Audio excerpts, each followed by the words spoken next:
ইয়া আইয়ুহাল্লাযীনা আমানুত্তাকুল্লাহা হাক্কা তুকাতিহি ওয়া লা তামুতুন্না ইল্লা ওয়া আনতুম মুসলিমুন। আল্লাহ বলতেছেন, এই ইমানদারেরা তোমরা যথাযথভাবে আল্লাহকে ভয় করো। এরপরে বলতেছেন ওয়ালা তামুতুন্না ইল্লা ওয়া আনতুম মুসলিমুন। আল্লাহ ইমানদারদেরকে ডাক দিছেন, বলছেন তোমরা আল্লাহকে ভয় করো। এরপর আল্লাহ বলেন, ও মুসলমান, ও ইমানদার, তোমরা মুসলমান না হয়ে মইরো না। ইমানদারদেরকে আল্লাহ ডাক দিয়ে বলতেছেন তোমরা মুসলমান না হয়ে মইরো না, আমরা তো মুসলমানই। এরপরে আল্লাহ বলতেছেন মুসলমান না হয়ে মইরো না, এটার অর্থ হলো মুসলমান হইলেই মুসলমানিত্ব নিয়ে কবরে যাওয়া যায় না। আপনি নামাজি হইছেন, নামাজের সওয়াব নিয়ে যে কবরে যাইতে পারবেন এত সহজ নয়। আল্লাহ এটার মাধ্যমে বুঝাইলেন, তুমি নামাজি হইছো, তুমি হাজি হইছো, তুমি রোজা পালন করছো, অনেক ইবাদত বন্দিগি করছো, এই ইবাদত বন্দিগি করার সওয়াব তোমার সাথে যে কবরে নিয়ে যাইবা এত সহজ নয়। আল্লাহ বললেন সাবধান, তুমি নেকি অর্জন করেছো, রোজা পালন করেছো, এর পরবর্তীতে শয়তানের কোনো ফাঁদে ফেলে, শয়তানের কোনো কাজকর্ম করে তোমার আমলনামা যেন নষ্ট না হয়ে যায়। এই কারণে আল্লাহ বলছেন তোমার আমলনামার সওয়াব নিয়ে তুমি কবরে যাও, মানে মুসলমান না হয়ে মইরো না, মুসলমানিত্ব নিয়ে তুমি কবরে যাও। কারণ হলো আপনার যদি হায়াত 70 বছর হয়, তো আপনার এখন বয়স 20 বছর 30 বছর, তো আরও 40 বছর বাকি আছে। বিশাল একটি বড় রাস্তা, এই রাস্তা পার হইলেই আপনার শেষ গন্তব্য কবর। তো আপনার এই 30 বছর থেকে 70 বছর পর্যন্ত যে যাইবেন, আরও 40 বছর বাকি আছে। এই যে দীর্ঘ রাস্তা, রাস্তার দুই পাশে শয়তানের বহু কৌশল, বহু ফাঁদ শয়তান পেতে রেখেছে। কেন? যেন আপনার আমল নষ্ট করতে পারে। এগুলো হলো চোরের মতো। শয়তান হলো আমাদের নেকামলগুলো চুরি করে আমাদেরকে জাহান্নামে নিক্ষেপ করবে, এই ষড়যন্ত্রগুলোই তারা করে। একটা দৃষ্টান্ত দেই, কুরবানির সময় অনেকেই গরু বিক্রি করেন। আপনি বাজারে গরু বিক্রি করছেন, বিশাল বড় একটা গরুর দাম মনে করেন 3 লাখ টাকা হয়েছে। এখন বাজারে গরু বিক্রি করে 3 লাখ টাকা পকেটের মধ্যে নিছেন, পকেটে ভরছেন। এখন বাজার থেকে বাড়িতে আসতে মনে করেন 10 কিলোমিটার রাস্তা। আপনি জানেন এই রাস্তায় ছিনতাইকারী চোর থাকে, এই টাকাগুলো যত্নের সাথে আনতে হবে, ঠিক না? এখন আপনি যদি 10 টাকার বাদাম খেয়ে হেলায় দুলায় আনন্দ ফুর্তি করতে করতে বাড়িতে আয়েন, যে গরু বিক্রি করতে 3 লাখ, সেই খুশি। এখন বাদাম খাইতে খাইতে উদাসীনতার কারণে ছিনতাইকারী যদি আপনার পকেট থেকে 3 লাখ টাকা চুরি করে নিয়ে যায়, এরপরে বাড়িতে আইলে আপনার বউ কি আপনার বাহবা দিবে, নাকি বলবে বলো, কি বলবে, দেখু বাজার থেকে তুমি 100 টাকার গরু বিক্রি করছো, টাকাটা একটু হেফাজত করতে পারলাম না। তুমি হেলায় দুলায় উদাসীনতার কারণে ছিনতাইকারী তোমার পকেট থেকে চুরি করে নিয়ে গেছে, বউ কিন্তু আপনার প্রশংসা করবে না, দারু দিয়ে বাড়ি যাওয়ার জন্য। তো আপনি এই দুনিয়াতে নেকামল করছেন, মানে ওই যে গরু বিক্রি করে টাকাটা পকেটে ভরছেন, এরপরে টাকাটা নিয়ে যদি আপনি খুব সচেতনতার সাথে সজাগ দৃষ্টি রেখে যদি টাকাটা হেফাজতের সাথে বাড়িতে নিতে পারেন, তো আপনার বউ আপনারে বলবে সফল স্বামী। আপনার ইবাদত বন্দেগী করার সওয়াব যদি আপনি সজাগ দৃষ্টি রেখে শয়তানের ফাঁদে পা না দিয়ে আপনার নেকামল যত্ন করে যদি কবর পর্যন্ত পৌঁছাইতে পারেন, আল্লাহর ফেরেশতারা বলবে তারা একটা সফল পারছেন। তাহলে আমাদের কি করতে হবে? রোজার মাস চলে গেল, আমরা কষ্ট করে তারাবি করছি, আমরা ইবাদত বন্দেগী করছি, এইগুলো আমরা আমাদের সংরক্ষণ করতে হবে কিনা? সংরক্ষণ করার ক্ষেত্রে আমাদের প্রথম করণীয় কি? আমার মাধ্যমে কেউ যেন কষ্ট না পায়।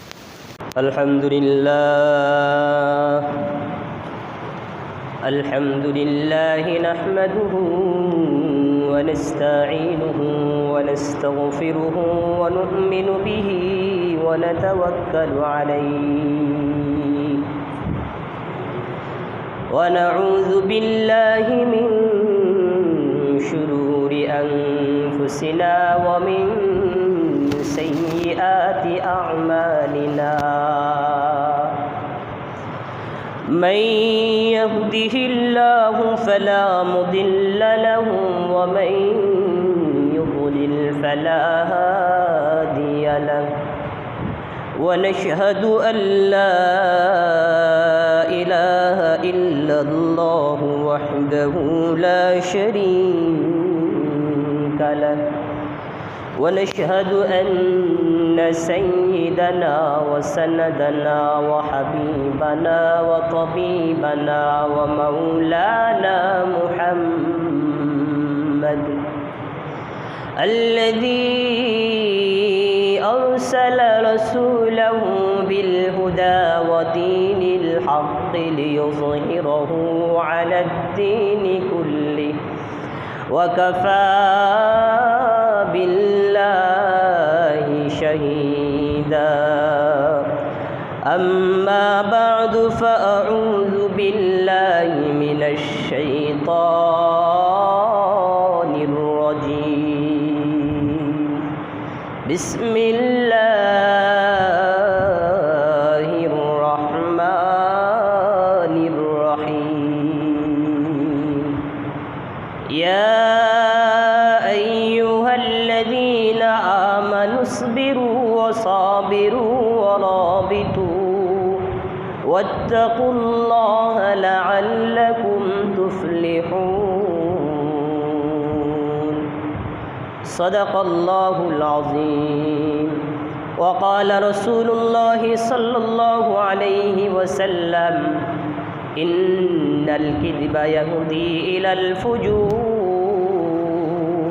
وإن الفجور يهدي إلى النار أو كما قال النبي عليه الصلاة والسلام فقد قال الله سبحانه وتعالى آمرا ومخبرا للمؤمنين والمؤمنات إلى يوم القيامة إن الله وملائكته يصلون على النبي يا أيها الذين آمنوا صلوا عليه وسلموا تسليما اللهم صل على محمد وعلى آل محمد كما صليت على إبراهيم وعلى آل إبراهيم إنك حميد مجيد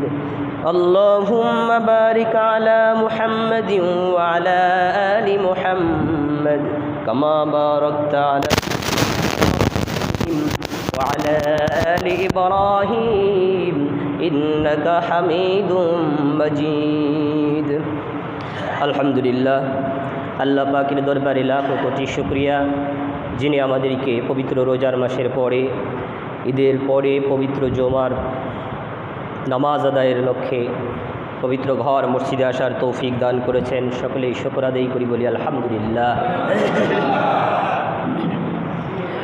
পবিত্র রোজার মাস আমাদের থেকে বিদায় নিয়ে চলে গেছে তবে যাদের ভাগ্য ভালো তারাই পবিত্র রোজার মাস থেকে কিছু অর্জন করে রেখে দিতে পেরেছে আমি বলেছিলাম পবিত্র রোজার মাস মুসলমানদের জন্য একটি নেকি অর্জনের জোয়ারের মতো জোয়ার পানির জোয়ারের দৃষ্টান্ত আপনারা শুনেছেন দক্ষিণাঞ্চলগুলোতে জোয়ার লাগে সকালবেলা পানিতে ভরে যায় জলাশয় মাইটেল বলেন গর্ত বলেন আবার বিকেলবেলায় শুকায়া যায় জোয়ার যখন আসে যাদের বাড়ির পাশে জলাধার মাইটেল বলে আঞ্চলিক ভাষায় গর্ত বলে এগুলো করা থাকে তো পানি এসে ওই জলাধারে ওই মাইটেলের মধ্যে পানি জমা হয় জোয়ার চলে গেলেও পানি থেকে যায় বুঝতে পারছেন আর যাদের বাড়ির পাশে এই গর্ত কুয়া খোদা নেই জোয়ার চলে গেলে কিন্তু তারা পানি পায় না তো পানি যদি আপনি সংরক্ষণ করে রাখতে চান কি করতে হবে আপনার বাড়ির আশপাশে গর্ত করে রাখতে হবে তো পবিত্র রোজার মাস আসছিল আমাদেরকে পবিত্র করার জন্য আমাদের আমলনামায় সওয়াব বৃদ্ধি করার জন্য মুসলমানদের জন্য একটি সওয়াব অর্জনের জোয়ারের মতো হচ্ছে পবিত্র রোজার মাস আসছিল আমাদের কাছে এখন আমাদের দেখার বিষয় হলো আমরা আমাদের দায়িত্ব পালনের মাধ্যমে রোজার প্রতি যত্নশীল হওয়ার ক্ষেত্রে আমি কতটুকু রোজা থেকে নেকির যেই সঞ্চয় এটা আমি কতটুকু সঞ্চয় করেছি আমি কি আমার আমলের সাথে আমার চরিত্রের সাথে ওই যে জোয়ারের পানি সংরক্ষণের মতো গর্ত করে রাখছিলাম এটা কি এখনও আছে নাকি রোজা চলে গেছে আমার থেকে সব কিছু শেষ রোজা আসছিল শয়তানগুলোকে বন্দী করা হয়েছিল হয়তো আমি অত শয়তানি করি নাই একটু ভালো ছিলাম কিন্তু রোজা চলে গেছে আবার যেই সেই এখন রোজার মাধ্যমে আমরা যা কিছু অর্জন করেছি এটা আমি সংরক্ষণ করতে পারলাম কি না ওই জোয়ারের পানির মতো। যদি আমার কাজকর্মের মাধ্যমে রোজার এখান থেকে বরকত এবং সওয়াব যদি আমি সংরক্ষণ করে রাখতে পারি তো আমি সফল হব।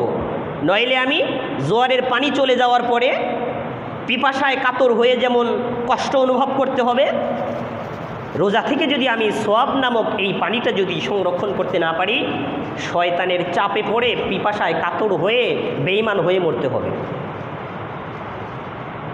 এখন আপনি কিভাবে বুঝবেন রোজা চলে গেছে আপনি কিছু অর্জন করতে পারছেন কিনা? আপনি আপনার পকেটে ঝুলিতে কোনো কিছু সংরক্ষণ করতে পারলেন কিনা, এটা কেমনে বুঝবেন? এটা বোঝার এক নম্বর মাধ্যম হলো আপনার মন মানসিকতার পরিবর্তন কেমন হলো। রোজার আগে শয়তানকে তো ছেড়ে দেওয়া ছিল, তো রোজার আগে যেমন আমি অন্যায় করতাম, রোজার আগেও আমি দিনে 4-5 বার আমি সেভ করতাম, রোজার আগেও আমি 2 প্যাকেট করে বিড়ি সিগারেট সারাদিন খাইতাম, রোজা চলে যাওয়ার পরে এই পরিবর্তনটা আমার মধ্যে কতটুকু আসছে? আমি কি ছাড়তে পারছি? যদি আমি অন্যায় কাজগুলো ছাড়তে পারি, নেকির কাজ করতে যদি আমার মজা লাগে, তাহলে বুঝবেন এই রোজা নামক জোয়ার থেকে আপনার জীবনের মধ্যে আমল নামার মধ্যে অনেক কিছু সঞ্চয় হয়ে গেছে আলহামদুলিল্লাহ। এখন আপনার করণীয় কি?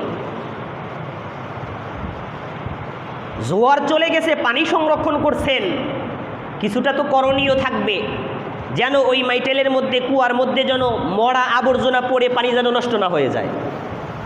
যদি আবর্জনা নোংরা ময়লা পড়ে যদি পানি নষ্ট হয়ে যায়, ওই জোয়ার থেকে পানি সংরক্ষণ করে কোনো লাভ আছে? ওই পানি ব্যবহার করতে পারবেন? কি করতে হবে? আশপাশের গরু ছাগল এসে যেন আমার পানি নষ্ট না করে দেয়, এবং আমার এই গর্তে রাখা জমাকৃত পানি কোন কারণে নষ্ট হয় সে ব্যাপারে আপনাকে সচেতন হতে হবে। কি কারণে পানিটা ভালো থাকে, আমি 1 মাস বড়া ব্যবহার করতে পারবো, ওই জোয়ার পুনরায় আসার পূর্ব মুহূর্ত পর্যন্ত আমি পানির ক্ষেত্রে কোনো ধরনের কষ্ট অনুভব করব না। সেই সকল করণীয় আর বর্জনীয়গুলো আপনাকে পালন করতে হবে।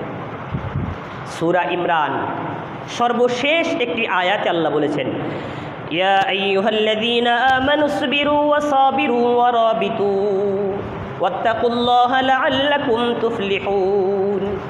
আল্লাহ বলেন, ইমানদার শোনো, আমানুসবিরু, তোমরা ধৈর্য ধারণ করবা। ধৈর্য ধারণ করার প্রথম উদ্দেশ্য হলো গুনাহ থেকে বেঁচে থাকবেন। গুনাহ থেকে বেঁচে থাকা, এটা হলো সবচেয়ে বড় ধৈর্য। আপনার সামনে একজন 1 লক্ষ টাকা ঘুষের টাকা নিয়ে আসছে, সুদের টাকা নিয়ে আসছে, ওই সময় মনকে স্থির রেখে আল্লাহকে ভয় করে ওই টাকাগুলো ফিরাইয়া দেওয়া কিন্তু সহজ কাজ নয়। সামনে একজন সুন্দরী মেয়ে পড়ছে, শয়তান আপনার অন্তরে পুষা মারতেছে, একটু টাকা খুব মজা লাগবে। ওই সময় যদি আপনি আল্লাহকে ভয় করে নিজের অন্তরকে কন্ট্রোল করে যদি আপনি ওই মেয়ের দিকে না তাকান, এটা কিন্তু অনেক কঠিন কাজ। এটা হলো ধৈর্যের প্রথম পরীক্ষা। এরপর আল্লাহ আরেকটি উদ্দেশ্য করে বলেন, একাগ্রতার সাথে, একনিষ্ঠতার সাথে, ধৈর্যের সাথে তোমরা ইবাদত বন্দিগি করো। 2 রাকাত নামাজ পড়া, খুব খুশুখুজুর সাথে নামাজ পড়া, আল্লাহকে হাজির নাজির রেখে নামাজ পড়া অত সহজ কাজ নয়। নামাজে দাঁড়াইলেই আমাদের ব্যবসা বাণিজ্যের টেনশন, নামাজে দাঁড়াইলেই আমাদের দোকানপাটের হিসাব, সব কিছু বাদ দিয়ে 2 রাকাত নামাজ পড়া কিন্তু অনেক কঠিন কাজ।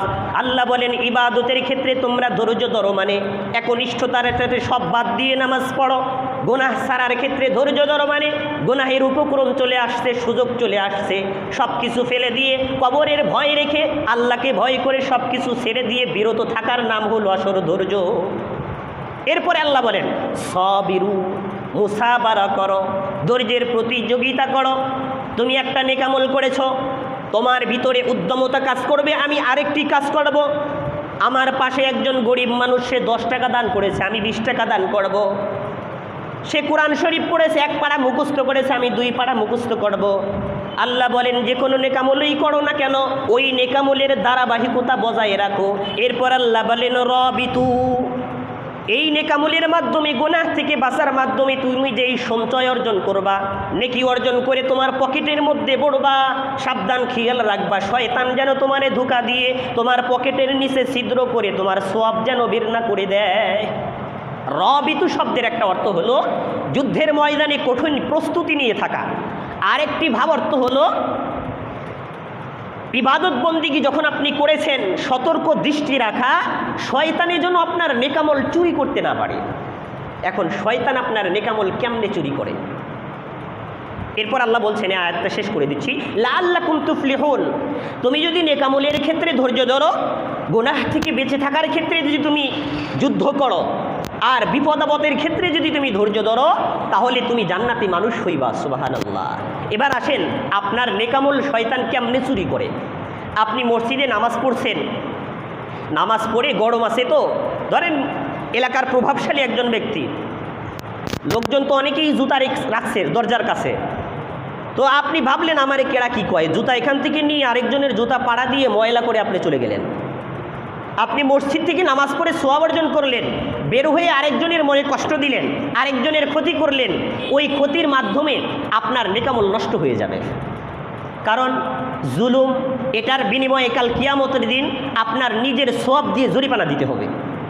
জুলুম এমন একটা জিনিস, আপনি তাকে কষ্ট দিয়েছেন, জুলুমের প্রধান উদ্দেশ্য হলো কষ্ট দেওয়া। তো কাল কিয়ামতের দিন এই জুলুমের প্রতিদান হিসেবে আপনি যদি কাউকে কষ্ট দিয়ে থাকেন, আপনি যদি কারো মনে আঘাত দিয়ে থাকেন, আপনি যদি যে কোনোভাবেই হোক কারো উপর জুলুম করে থাকেন, আপনার নেকামলের সওয়াব দিয়ে জরিমানা দিতে হবে। তো আপনি নামাজ পড়লেন, এরপরে জুলুম করলেন, এর মানে ওই জুলুমের প্রতিদান কাল কিয়ামতের দিন নামাজের সওয়াব দিয়ে দিতে হবে। তো শয়তান আপনার নেকামল চুরি করে ফেললো ওই একটা অন্যায় কাজ করানোর মাধ্যমে।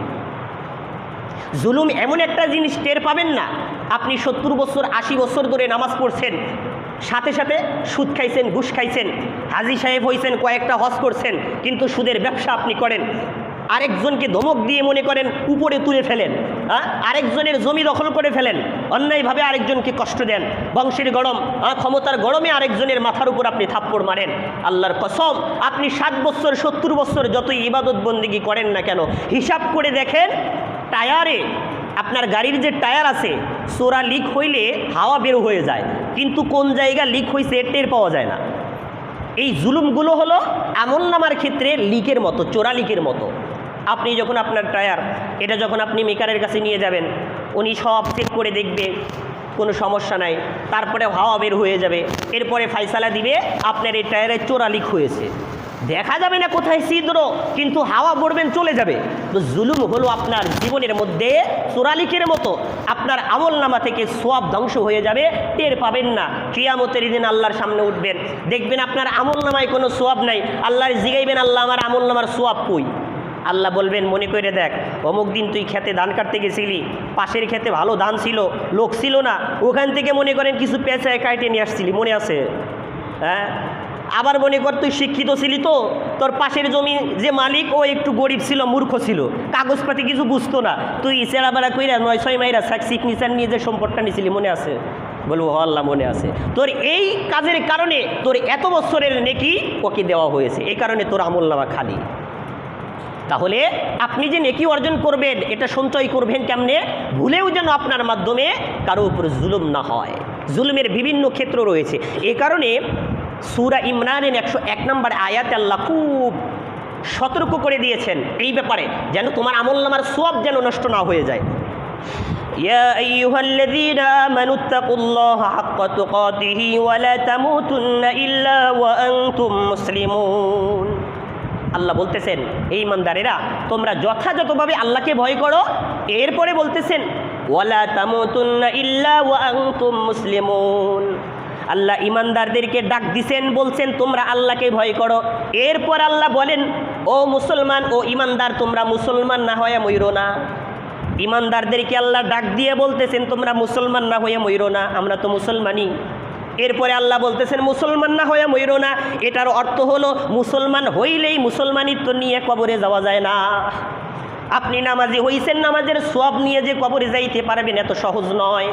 আল্লাহ এটার মাধ্যমে বুঝাইলেন, তুমি নামাজি হইছো, তুমি হাজি হইছো, তুমি রোজা পালন করছো, অনেক ইবাদত বন্দিগি করছো, এই ইবাদত বন্দিগি করার সওয়াব তোমার সাথে যে কবরে নিয়ে যাইবা এত সহজ নয়। আল্লাহ বললেন সাবধান, তুমি নেকি অর্জন করেছো, রোজা পালন করেছো, এর পরবর্তীতে শয়তানের কোনো ফাঁদে ফেলে, শয়তানের কোনো কাজকর্ম করে তোমার আমলনামা যেন নষ্ট না হয়ে যায়। এ কারণে আল্লাহ বলছেন তোমার আমলনামার সওয়াব নিয়ে তুমি কবরে যাও, মানে মুসলমান না হয়ে মইরো না, মুসলমানিত্ব নিয়ে তুমি কবরে যাও। কারণ হলো আপনার যদি হায়াত 70 বছর হয়, তো আপনার এখন বয়স 20 বছর 30 বছর, তো আরও 40 বছর বাকি আছে। বিশাল একটি বড় রাস্তা, এই রাস্তা পার হইলেই আপনার শেষ গন্তব্য কবর। তো আপনার এই 30 বছর থেকে 70 বছর পর্যন্ত যে যাইবেন, আরও 40 বছর বাকি আছে। এই যে দীর্ঘ রাস্তা, রাস্তার দুই পাশে শয়তানের বহু কৌশল, বহু ফাঁদ শয়তান পেতে রেখেছে। কেন? যেন আপনার আমল নষ্ট করতে পারে। এগুলো হলো চোরের মতো। শয়তান হলো আমাদের নেকামলগুলো চুরি করে আমাদেরকে জাহান্নামে নিক্ষেপ করবে, এই ষড়যন্ত্রগুলোই তারা করে। একটা দৃষ্টান্ত দিই। কুরবানির সময় অনেকেই গরু বিক্রি করেন। আপনি বাজারে গরু বিক্রি করছেন, বিশাল বড় একটা গরুর দাম মনে করেন 3 লাখ টাকা হয়েছে। এখন বাজারে গরু বিক্রি করে 3 লাখ টাকা পকেটের মধ্যে নিছেন, পকেটে ভরছেন। এখন বাজার থেকে বাড়িতে আসতে মনে করেন 10 কিলোমিটার রাস্তা। আপনি জানেন এই রাস্তায় ছিনতাইকারী তো থাকে, এই টাকাগুলো যত্নের সাথে আনতে হবে, ঠিক না? এখন আপনি যদি 10 টাকার বাদাম খেয়ে হেলাই দুলায় আনন্দ ফুর্তি করতে করতে বাড়িতে আয়েন, যে গরু বিক্রি করতে 3 লাখ, সেই খুশি।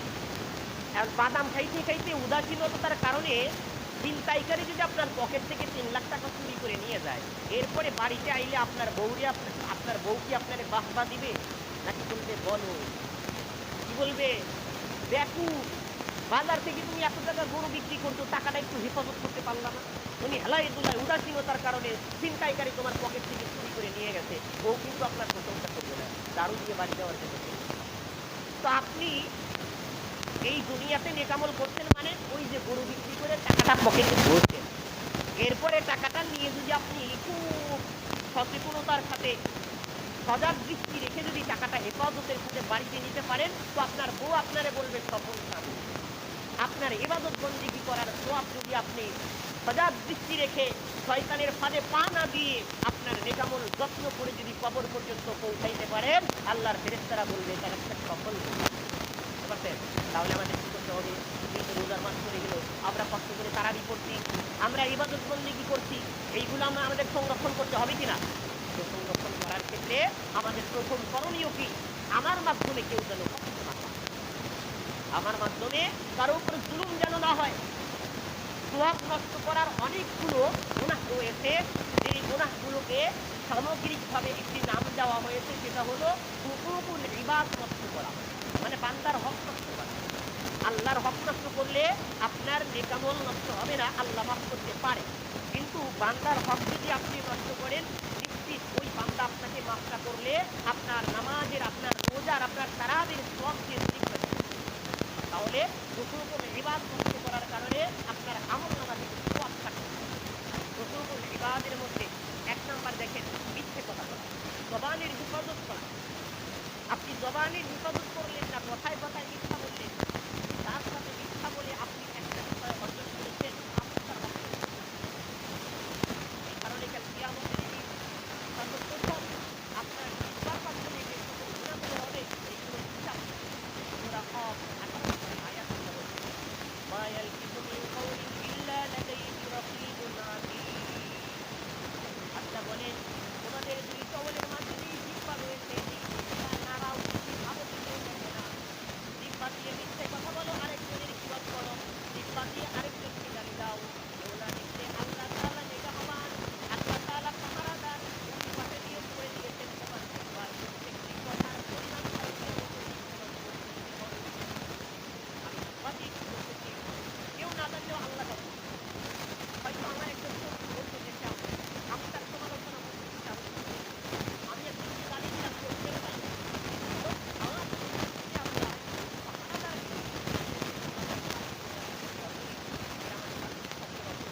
সম্মানিত লেখক নয়, তারা তাদের মধ্যে আছে, তারা কিন্তু আমার কথা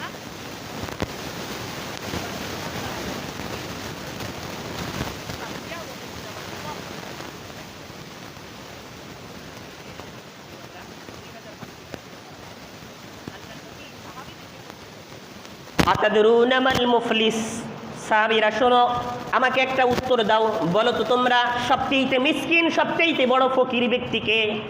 ক্বালু ইয়া রাসূলুল্লাহ আল মুফলিসু মান লা দিরহাম লাহু ওয়ালা মাতা। আমাদের সমাজের মধ্যে সবচেয়ে মিসকিন, সবচেয়ে বড় ফকির ব্যক্তি তো ওই যার কাছে সম্পদ নাই, যার টাকা পয়সা দিনার দিরহাম নাই। আমাদের দৃষ্টিতে তো ওই ব্যক্তি সবচেয়ে গরিব, ফকির, মিসকিন। আল্লাহর নবী বললেন, না, প্রকৃত ফকির মিসকিন ওই ব্যক্তি না। ইন্নাল মুফলিসা মিন উম্মতি, আমার উম্মতের মধ্যে সবচেয়ে অসহায় নিঃস্ব ফকির মিসকিন ব্যক্তি হলো ওই ইয়াতি ইয়াউমাল কিয়ামাতি বিসলাতিন ওয়া সিয়ামিন ওয়া যাকাতিন, যেই ব্যক্তি কাল কিয়ামতের দিন পাহাড় পরিমাণ হজের সওয়াব, পাহাড় পরিমাণ নামাজের সওয়াব, পাহাড় পরিমাণ যাকাতের সওয়াব, রোজার সওয়াব নিয়ে আল্লাহর সামনে উপস্থিত হবে। আল্লাহর সামনে উপস্থিত হয়ে তার নেকির বিনিময়ে সে জান্নাত পেতে চাইবে, জান্নাত পাওয়া পাওয়া ভাব। এমন মুহূর্তে ওয়ায়াতি কদ শাতমা হাযা, এমন মুহূর্তে তার সামনে একজন ব্যক্তি এসে হাজির হবে, আল্লাহর কাছে বিচার দিবে, আল্লাহ, দুনিয়াতে আমি অসহায় ছিলাম, গরিব ছিলাম, আমার শক্তি ছিল না, ওই যে এলাকার মাতবার আমারে দিছিল গালি, এটার বিচার করেন। দুনিয়াতে সে আমার কাছে মাপ চাই নাই। আল্লাহ বলবেন, এই হাজী সাহেব, তুই যে ওরে গালি দিছিলি, এই গালির বিনিময়ে তোর অমুক অক্ত নামাজের সওয়াব তারে দিয়ে দে। কদ শাতমা হাযা ওয়া কাযাফা হাযা ওয়া আকালা মালা হাযা ওয়া সাফাকা দামা হাযা। আল্লাহর নবী বলেন, দুনিয়াতে একজন আরেকজনের সম্পদ খাইছিল অন্যায়ভাবে, আরেকজনের গীবত করছিল, আরেকজনের ব্যাপারে মিথ্যা তহমত দিয়েছিল, জুলুম করে আরেকজনের কাছ থেকে টাকা পয়সা খাইছিল। ওই হাজী সাহেবের সামনে ওই সকল বাদীরা উপস্থিত হয়ে আল্লাহর কাছে মামলা দায়ের করবে। আর আল্লাহ বলবেন, এই তুই এমুকের ক্ষেত থেকে ধান কাটছিলি, অমুকের কাছ থেকে সুদের টাকা নিছিলি, অমুকের কাছ থেকে ঘুষের টাকা নিছিলি, এইগুলো এখন জরিপানা হিসাবে তোর অমুক সালের হজের সওয়াব তারে দিয়ে দে। রসুল বলেন, এইভাবে তার সামনে বিভিন্ন বাদীরা আসবে, মামলা দায়ের করবে, আর বিচার হবে, আর তার জীবনের আমলনামা থেকে সওয়াব কর্তন হতে থাকবে। আল্লাহর নবী বলেন, ফায়ুতা হাযা মিন হাসানাতিহি ওয়া হাযা মিন হাসানাতিহি, অমুক নামাজের সওয়াব দিয়ে অমুক জুলুমের ক্ষতিপূরণ করা হবে, অমুক রোজার সওয়াব দিয়ে অমুক গালির প্রতিদান দেওয়া হবে। এরপর ফাইন ফানিয়াত হাসানাতুহু ক্বাবলা আন ইয়াকুযা মা আলাইহি, এইভাবে তার সওয়াব দিয়ে জরিপানা দিতে দিতে এমন একটা পর্যায়ে চলে যাবে, তার নিজের আমলনামার সওয়াব শেষ, কিন্তু বিচার আরও অনেক বাকি আছে। না এরকম অনেক ইবাদত বন্দেগী করেছে, কিন্তু অন্যায় কাজও কম করে নাই, আরেকজনের ক্ষতি কম করে নাই। ওই জরিপানা দিতে দিতে তার আমলনামার সওয়াব শেষ হয়ে যাবে, কিন্তু আরও অনেক লোকজন বিচার নিয়ে বসে আছে, আল্লাহর কাছে বিচার দিতেছে। এরপর কি হবে?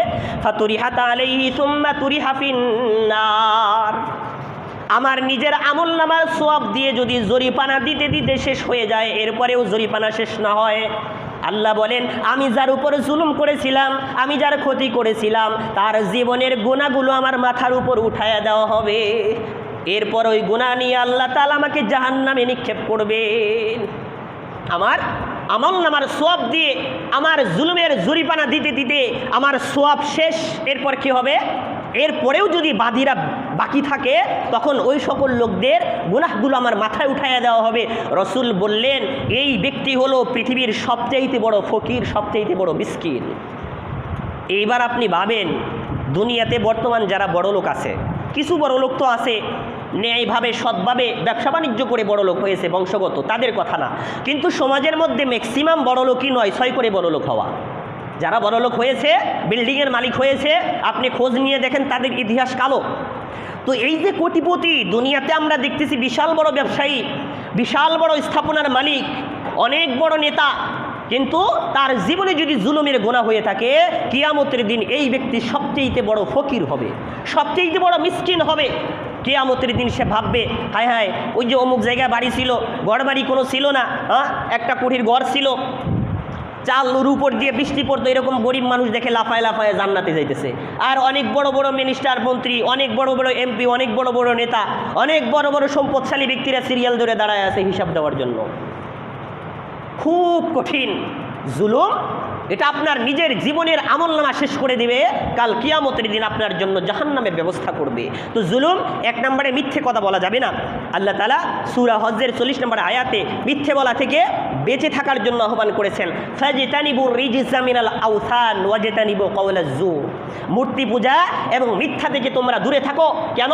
ফা ইন্নাল কিযবা ইয়াহদি ইলান নার, হাদিসের মধ্যে আসছে, বুখারী শরীফের হাদিস, ইন্নাল কিযবা ইয়াহদি ইলাল ফুজুর ওয়া ইন্নাল ফুজুরা ইয়াহদি ইলান নার। আপনি মিথ্যা বলতেছেন, ভাবছেন আমি কিছু নিয়ে ফেলছি, আমি আরেকজনকে বোকা বানায়ে ফেলছি, আমি আরেকজনকে বোকা বানায়ে ফেলছি, আপনি নিজেকে চালাক ভাবতেছেন। আল্লাহর কসম, আপনি সবচেয়ে বড় বোকা।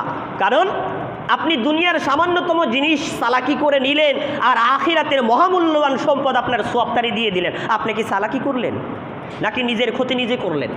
এই কারণে তাফসিরে তাবারির মধ্যে আসছে 17 নম্বর খণ্ডের 231 নম্বর পৃষ্ঠায় তিনি বলেছেন, ইন্না যালিমা লা ইয়াদুররুহু ইল্লা নাফসাহ, জালেম শুধুমাত্র তার নিজেরই ক্ষতি করে। যে আরেকজনকে কষ্ট দেয়, সে আরেকজনকে কষ্ট দেয় না, সে আরেকজনের ক্ষতি করে না, মূলত নিজেরই ক্ষতি করে। কারণ আপনি ভাবতেছেন চালাকি করে, গাড়িতে উঠছেন, বড় নেতা, ধমক দিয়ে গাড়ির ভাড়া দিলেন না, ভাবলেন ব্লাস 10 টাকা বেঁচে গেল। কিন্তু না রে ভাই, আপনি 10 টাকা বাঁচাইলেন, আপনার পিছনের আমলনামা থেকে হইতে পারে 10 বছরের আমলনামার সব শেষ। তো আপনি চালাকি করলেন না বোকামি করলেন? আপনি ভাবতেছেন আমি তো পারতেছি, আমারে তো কেউ কিছু বলতেছে না, কত মানুষের কত কিছু মাইরে খাইলাম, কই কিছুই তো হইল না, হুজুররা খালি কয় উমুক হয় তুমুক হয়, আমি তো ভালোই আছি। স্বাভাবিকভাবে সমাজের মধ্যে জাউরা যারা আছে, বাটপাড় যারা আছে, এরা হায়াতে বেশি দিন বাঁচে, তাই না? বলে যে মরেও না। এটার একটা কারণ আছে, যারা জালেম, যারা বেশি অন্যায় করে, এদেরকে আল্লাহ একটু হায়াত বেশি দেয়, মানে এদেরকে একটু ছাড় দেয় যে বান্দা তুই ফিরে আয়, তুই ফিরে আয়। মুসলিম শরীফের হাদিস 2540 নম্বর হাদিস, আল্লাহ নবী বলতেছেন, ইন্নাল্লাহা লা ইউমলি যালিম হাত্তা ইযা আখাযাহু লাম ইফলিতুহু, জালেমদেরকে আল্লাহ ধরে না, ডিল দেয় যে আর জুলুম করিস না, একটু মাফ চা তার কাছে, তুই একটু বড় হয়ে গেছিস, তারে গালি দিছিস, একটু মাফ চা, তোরে সময় দিলাম। আর আমি ভাবি কি, কই কেউ তো কিছু কইতে পারলো না, আমি তো বরাবরই আছি। কিন্তু না, আল্লাহ আপনাকে ডিল দিছে, কিন্তু যেদিন ধরবে ওই দিন আপনার বাপ ডাকায় ছাড়বে। এই কারণে বলা হয়, আপনি যখন উপর থেকে কোনো কিছু নিচের দিকে আছাড় মারবেন, আছাড় পর্যন্ত কোনো কিছু ভাঙার জন্য যদি আছাড় মারেন, ওইটা আপনি যত উপর থেকে নিক্ষেপ করবেন, আছাড়ে তত জোর হবে, ওটা তাড়াতাড়ি ভাঙবে। জালেমদেরকে আল্লাহ ধীরে ধীরে উপরে উঠায়, যখন জুলুম একদম বেশি হয়ে যায়, গুনার পরিমাণ বেশি হয়ে যায়, এরপরে উপর থেকে আছাড় মারে, যত উপরে উঠাইলো আছাড়ে তত জোর হবে, ওর কিছু বাকি থাকবে। এই কারণে এটা ভাবার কোনো সুযোগ নাই। আপনাকে একজন কষ্ট দিচ্ছে, জুলুম করতেছে, আপনি ধৈর্য ধরেন, আল্লাহর কাছে দোয়া করেন, আপনি এটা ভাইবেন না আল্লাহ কি দেখে না, আল্লাহ কি একটু ধরতে পারে না? আল্লাহ সবই পারে, কিন্তু ওটা তার ক্ষতির জন্যই, ওকে একটু সুযোগ দিচ্ছে, তুই একটু মাফসা। সূরা ইব্রাহিম 40 নম্বর আয়াতে আল্লাহ বলছেন, ওয়ালা তাহসাবান্নাল্লাহা গাফিলান আম্মা ইয়ামালুজ যালিমুন, নবী আপনি ভাইবেন না দুনিয়ার মধ্যে বড় বড় জালেমরা আছে, আমি কেন তাদেরকে ধরি না? আপনি ভাবেন আল্লাহ কি তাদেরকে দেখেন না? আল্লাহ কি এই জালেমদেরকে শেষ করে দিতে পারে না? আল্লাহ অবশ্যই তাদেরকে দেখে, তাদেরকে ঠিকই ধরবে।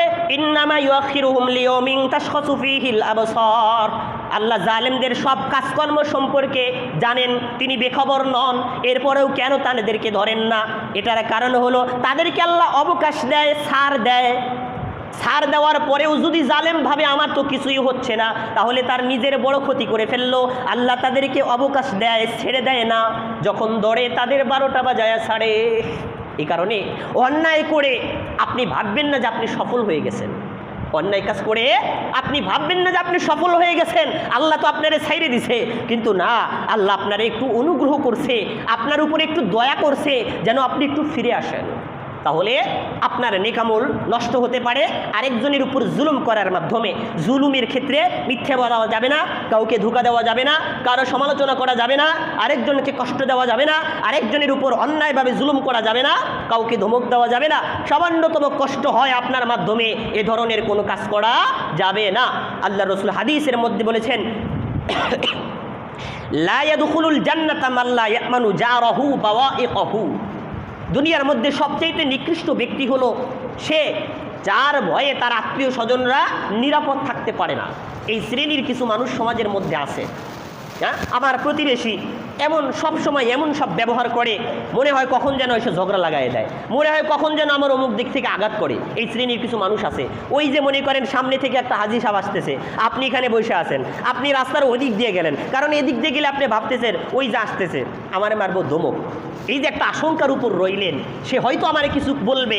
আল্লাহ রসুল বলছেন, সে হাজি হোক আর পাজি হোক আর আলেম হোক, ও দুনিয়ার সবচেয়ে নিকৃষ্ট মানুষ। তাহলে এমন ভাবভঙ্গিটা নেওয়া যাবে না যে আমার দ্বারা মানুষ ভয় পায়, এমন কোনো কাজকর্ম করা যাবে না যে আমার দ্বারা মানুষ আতঙ্কে থাকে। এটা হলো সবচেয়ে নিকৃষ্ট কাজ। তো আমরা জানলাম, আমি রোজার মধ্যে যে সওয়াবগুলো অর্জন করেছি, আমি যেই নেকিগুলো অর্জন করেছি, এগুলো আল্লাহ তাআলা আমার পকেটের মধ্যে সংরক্ষণ করেছেন। এখন যেন শয়তানির কোনো কাজ করে, কোনো জুলুম করে আরেকজনকে কষ্ট দিয়ে আমার পকেটটা যেন ছিঁড়ে না ফেলি। আমার ঝুলার নিচে যেন ছিঁড়ে না ফেলি, নইলে আমি দেখি আমার ঝুলির মধ্যে ভরবো আর নিচ দিয়ে পড়ে যাবে, টেরও পাবো না, কিয়ামতের দিন ফকির হয়ে উঠতে হবে। তাহলে আজকের আলোচনাটা আমাদের অত্যন্ত গুরুত্বপূর্ণ, শুধু রোজার ক্ষেত্রে না, যে কোনো ধরনের নেকামলের সংরক্ষণের ক্ষেত্রে আরেকজনের উপর যেন জুলুম না হয়। আরেকজনকে যদি আমি কষ্ট দিয়ে ফেলি, আমার ক্ষমতায় গরমে, আমার বাহাদুরির কারণে, আমার পজিশনের গরমে, আমার মাধ্যমে যদি কেউ কষ্ট পায়, আমি অফিসের বস হয়েছি, আমি কারণে অকারণে আমি আমার অধীনস্থদেরকে রাগ করি, আমি আমার অধীনস্থদেরকে ধমক দেই, সাবধান, এটা জুলুম। অথবা আমি অধীনস্থ ব্যক্তি, কর্মচারী, আমি সুযোগে সুযোগে আমার বসের টাকা পয়সা চুরি করি, আমাকে 10 ঘন্টা ডিউটি দিয়েছে, আমি চুরি করে 3-4 ঘন্টা ডিউটি করে ফুল বেতন আমি বাড়িতে নিয়ে আসি। আমাকে যেই কাজ দেওয়া হয়েছে পরিপূর্ণ কাজ না করে মালিককে ধোকা দিয়ে আমি পূর্ণ বেতন নিয়ে আসি, এটাও জুলুম। কাল কিয়ামতের দিন আপনার মালিকের কাছে জবাব দিতে হবে। এটার কারণেও আপনার নিজের সওয়াব দিয়ে তাকে জরিমানা দিতে হবে। আল্লাহ তাআলা আমাদেরকে বোঝার তৌফিক দান করুন। সর্বক্ষেত্রেই শয়তানের ফাঁদ থেকে আমাদেরকে বাঁচার তৌফিক দান করুন। নেকামলের ক্ষেত্রে শয়তান যেন আমাদের মাধ্যমে কোনো জুলুম ঘটাইতে না পারে, আল্লাহ তাআলা আমাদেরকে সজাগ দৃষ্টি রাখার তৌফিক দান করুন। আমিন ওয়া আখির দাওয়ানা আলহামদুলিল্লাহি রাব্বিল আলামিন।